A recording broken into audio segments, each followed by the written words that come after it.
Recently, Cape Cod and the island's District Attorney Robert J. Galliboy held a widely attended press conference on crime at the Barnstable Court Complex.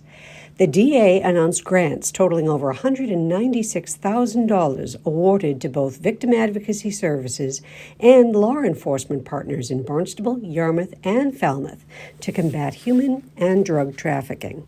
So it's a very exciting time with this money. It's not over.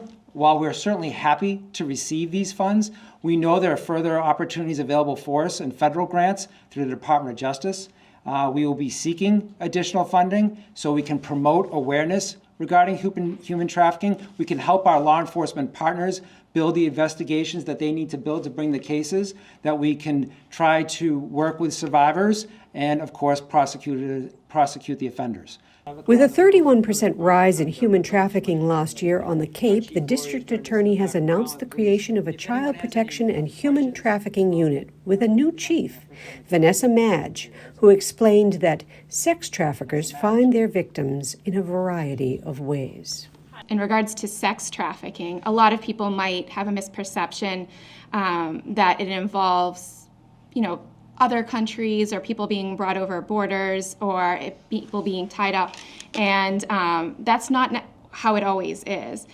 Trafficking under Massachusetts law, we have a very broad statute, and it doesn't require force, fraud, or coercion. So that's really great, and it gives us a lot of great tools.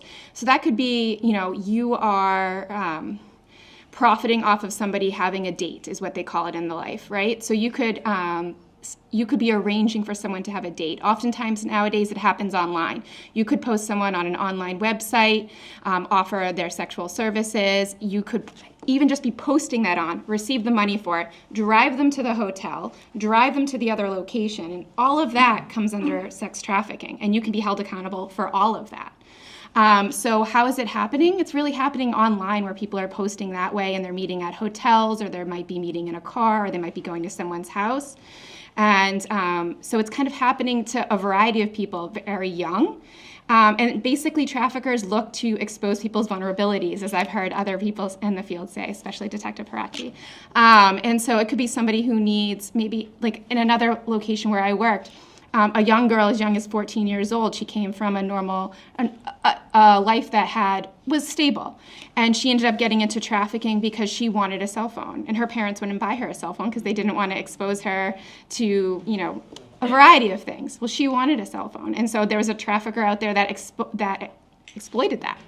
And so, that's how she did. Oftentimes, and other people better experience can speak of this, individuals could be looking for love or could be looking for a narcotic that they're dependent on. And so a trafficker will come out and exploit that. So there's a variety of ways.